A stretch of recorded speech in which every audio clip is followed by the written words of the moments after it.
Hello అండి, ఇవేంటి పురుగుల్లా ఉన్నాయి అనుకుంటున్నారా? బేబీ కార్న్ తో ఇలా ఫ్రైస్ చేశాను. అదేనండి, ఫ్రెంచ్ ఫ్రైస్ ఎలా చేస్తారో అలా ట్రై చేశాను. పిల్లలకి స్కూల్ నుంచి రాగానే ఏదైనా స్నాక్ లాగా చేద్దామని తీసుకొచ్చాను.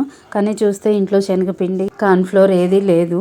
సరేలే రేపో ఎల్లుండో తెచ్చాక చేద్దామంటే మా పెద్దోడు చేసే వరకు వదలలేదు. రాగి పిండి ఉంది, దాంతో ట్రై చేద్దామని స్టార్ట్ చేశాను. చాలా బాగా వచ్చింది. టేస్ట్ ఏమంత డిఫరెన్స్ అనిపించలేదు. నేను ఇంతకుముందు ఫ్రెంచ్ ఫ్రైస్ కూడా రాగి పిండితో చేశాను. కార్న్ ఫ్లోర్ ఏమి వేయకుండా చేశాను. చాలా బాగా వచ్చింది టేస్ట్. సరే ఇది కూడా బాగుంటుందిలే అని ట్రై చేశాను. నిజంగానే చాలా బాగున్నాయి. ఫస్ట్ బేబీ కార్న్ ఒక 10 minutes ఉడికించుకోవాలి, కొంచెం పచ్చివాసన పోతుంది. తర్వాత సన్నగా కట్ చేసుకోవాలి ఫ్రెంచ్ ఫ్రైస్ లాగా. ఇప్పుడు అందులోకి ఉప్పు, కారం, పసుపు, రాగి పిండి, కొంచెం ఆయిల్ వేసుకొని కలుపుకొని పక్కన పెట్టుకోవాలి.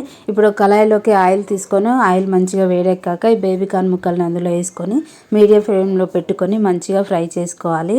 అంతే, వేడి వేడి baby corn French fries ready అయిపోతాయి. టేస్ట్ చాలా బాగున్నాయి, పిల్లలు చాలా ఇష్టంగా తిన్నారు. ఎప్పుడైనా మీరు కూడా ట్రై చేయకపోతే ఇలా డిఫరెంట్గా ఒకసారి ట్రై చేయండి. నా వీడియో నచ్చితే లైక్ చేయండి, సబ్స్క్రైబ్ చేసుకోండి. Thank you.